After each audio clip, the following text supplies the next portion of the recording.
pati ang kita po sa aming konting hanap buhay, minsan ay na-share pa namin sa ating mga kababayan.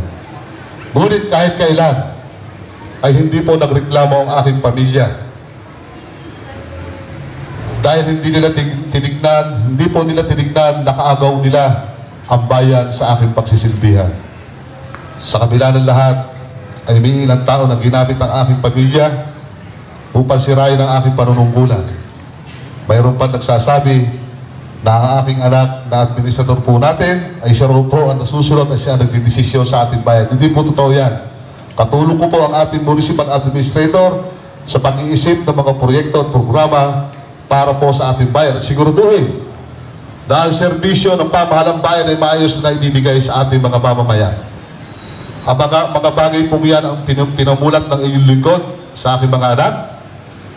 Kinamulatan nila na ang prinsipyo at dignidad ang higit na importante sa buhay at kahit kailan ay walang halagang kapalit. Kung meron po kami nasa sagasaan o siya mo po ay nasa sagasaan sa mga ini-implementa po niya sa tuwid na landas sa ating pamahalaan, sana po naman maging makatao kayo at makabayan. Ang sweldo po ng aking anak ay napupunta sa kanya mga scholars dahil ang isip niya ay hindi kami habang buhay manunungkulan sa bayan. Kung may mga kabataan, mabibigyan po natin ng pag-asa mga pag-aral, ay maaari silang magtuloy sa ating mga nasimulan. At yan ay isang dahilan sa akin ng aking anak kung paano na ang kanyang mga scholars. Kung siya man po ay may natatawag na atensyon dahil lang nagsisilbihan din sa pamahalang bayan, ito ay dahil tinutugunan niya ang reklamo ng mga kababayan at nais niya masigurado na ang serbisyo na ibibigay ng pamahalang bayan ay naaayon din sa tuwid na landas. Wala din po kami plano magtayo ng political dynasty sa ating bayan. Hindi po tatakbo na kung siya ng aking anak sapagkat una po ay hindi niya interes ang larangan ng politika at yan po ay aking sinasabi sa aking pamilya na kung sakaling ako'y mawala na sa politika, wala pong susunod sa akin sapagkat aayusin ko kung ako man ay magtatagal dito. Ang ating pong ina ng bayan na ang aking may bahay ay nagkaroon din ng malaking sakripisyo sa pinasok kong buhay. Imbis na magkatuwang kami sa paghahanap buhay, ay malibig siya mag-isa sa pag-aasikaso ng aming mga kabuhayan sapagkat naging abala na din ako sa bayan. Kapag tayo ay may mga bisita at may kailangan pakainin, ay kanya po tinutulungan ako at ang ating pamahalang bayan na libre po at para hindi na po natin kuhanin sa kaba ng bayan. Ipinagmamalaki ko po ang aking pamilya.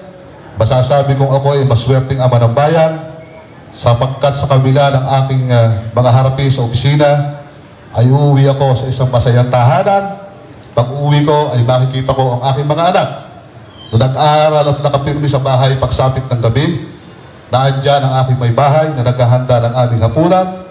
Kaya hindi ko po kailangan mangurakot sa kaba ng bayan sapagkat ang aking pamilya ang pinakamalaking yaman na inyong lingkod. Kaliwa sa sinasabi ng iba na ang aking pamilya ay siyang sumira sa aking political career, hindi po totoo yan. Sila po ang mga tao sa likod ng aking tagumpay sa buhay at inspirasyon upang maging mabuting ama ng ating bayan. Wala na daw pong calamity fund at budget na daw ng 2013 ang ating ginagamit. Kanina po ay piniliwanag ko sa inyo ang tunay na estado ng ating kabanang bayan. Tungkol po sa issue na wala na daw pong pondo ang ating kabanang bayan, hindi po totoo yan. Nandito po yan lahat sapagkat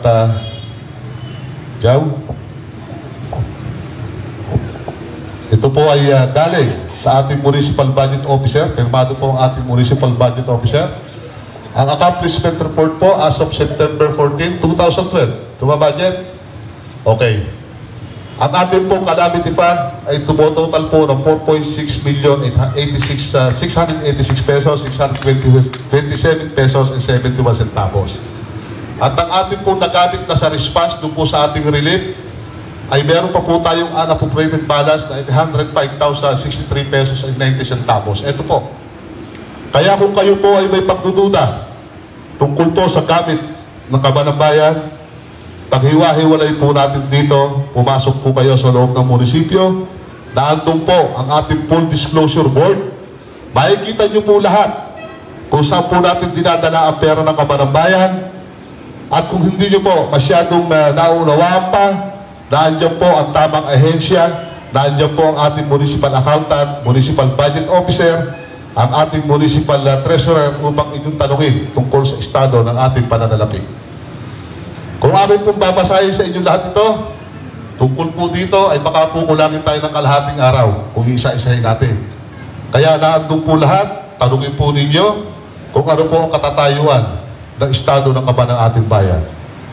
Dito po sa ating cash position report as of September 15, 2012, ang total cash available po natin sa Luzon, sa Land Bank of the Philippines, account number na 1892-1023-64 ay 3,396,014 pesos and 51 centavos.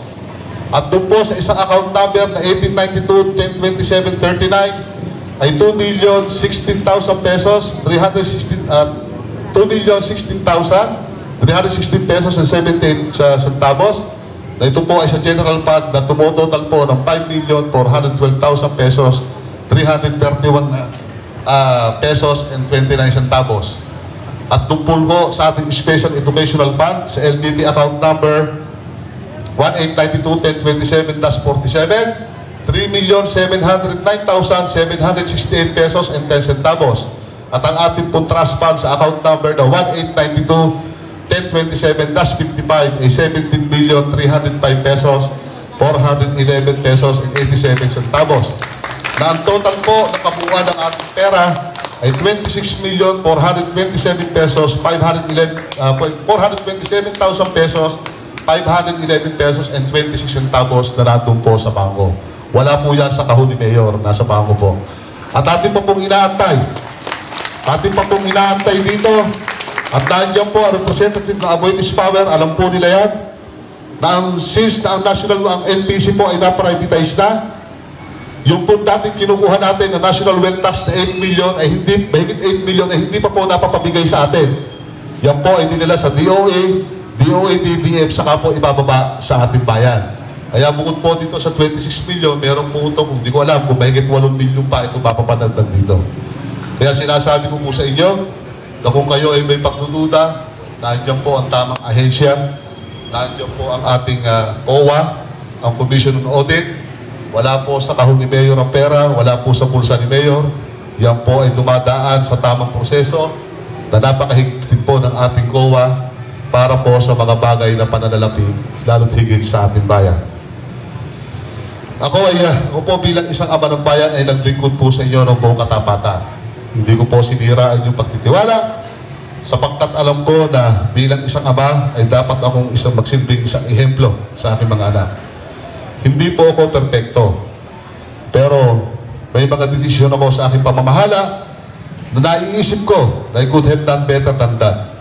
Ngunit, ang sinasabing ako ay nagnakaw ng milyon-milyon at umubuso sa aking katungkulan, yan po ay hindi totoo. Sapagkat kung yan man ay may katotohanan, yan hindi natin makikita ngayon ang unti-unti pagsulong ng ating bayan. Mga kababayan ko, matapos kong sagutin, at ang huling akusasyon po sa akin, latest po to, latest sa showbiz. Kahapon ko lang po ito nalaman, latest po sa showbiz, na kaya raw po ako gustong pababain dahil ako po ay nagpapagawa ng bahay sa ngayon. Wala na po ba akong karapatan na magpagawa dahil ako po na may naghahanap buhay, katulong ko ang aking pamilya. Matapos kong sagutin ang mga paratang na ito sa akin, ngayon po mga kababayan ko ay nais kong sabihin sa inyo na ako ay nagdesisyon na hindi po ako tatakbong alkalde sa 2030. Hindi po ako tatakbo. Sapagkat ako po ay marunong tumanaw ng utang na loob. Hindi po politika ang magiging sakwil sa amin dalawa ng ating kagalang-galang Brurti Ramos. Hindi po politika ang magiging sakwil sa aming magandang samahan. Ang gusto ko mangyari sa ating bayan ay samahan nagkakaisa, samahan nagmamahalan, tungo sa kunlaran ng ating bayan. Kaya ako po, mataas po ang respeto ko sa kanya. Ayoko pong pahirapan ang ating mga mamamayan, ayoko pong pahirapan ang ating mga kapitan, ang ating mga empleyado. Ang pagmamahal ko po sa kanya ay hanggang doon na lamang. Mamamatay at mabubuhay si Joe Padrid, ang aking pamilya. Walang halagang katapat na salapi ang may babayad ko sa kanya. Sapagkat noong 2004 po, siya po ang nag-akay sa akin na ako'y tumakbong konsyal. 2007, tumakbo po akong konsyal. At sa kabila na siya ay meron pang isang termino bilang ama ng bayan, pinagkatiwala po niya sa akin ng bayan. At yan naman po ay ginantimpilaan ko ng pagtitiwala na ibinigay niya sa akin lamang. May mga tao na hindi po siguro nasisihan sa aking ginagawa, kaya sila ay gumawa ng ganitong bagay. Pero yung pong pagkakaluklok ko bilang alkalde sa loob ng 3 taon, yan po ay utang na loob ko sa kanya sapagkat sa pamamagitan niya, kayo ay napagsilbihan ko kahit sa maikling panahon dito sa ating bayan. Ang gusto ko po ay bayan ng kakaisa, bayan ng mamahalan. Yan po alam ko ay tungo sa kasulungan ng ating bayan. Po ay doon po sa mga tao na nag-organisa sa mga grupong ito, kayo po ay pinapatawad ko na.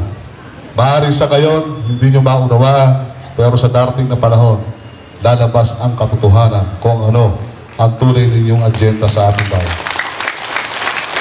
Sa aking iniidolo, na si dating Secretary Jesse Robredo, na aking pong kaibigan, na kung pag ako po ay pupunta sa kanyang opisina, at minsan po kami nagkikita sa seminar, ang lagi po niya ibinibigay sa akin, Mayor Joe, mabuhay ka sa legasiya.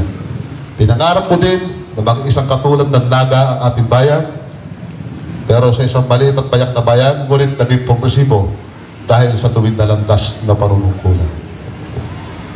Mga kababayan ko, asahan po ninyo na ako at kasama ang aking buong pamilya ay patuloy pati na maglilingkod sa inyo sa natitirang 9 na buwan ko bilang alkalde ng ating bayan. Ang sitwasyon ko po ngayon ay parang isang may taling na sa buhay sapagkat 9 na buwan na po lamang aking ihintay bago aking pagbaba. Ako po ay may kahilingan lamang sa aking mga kasama sa pamahalang bayan na respeto at suporta ang kailangan po natin sa bawat isa upang sa ganon, sa loob na natin tirang 9 na buwan ay may patupad pa po natin ang programa natin para sa ating bayan. At dahil ako nga po ay naghahabol sa oras upang matupad ang aking bisyon sa bayan, at kung matapos po ang aking panunungkulan, ay nandito pa rin po ako, nandito ang aking pamilya, na handa pa rin tumulong sa inyo lahat. Maraming salamat po sa bawat bayan nyo. Kung dumalo po kayo makito, maraming salamat po.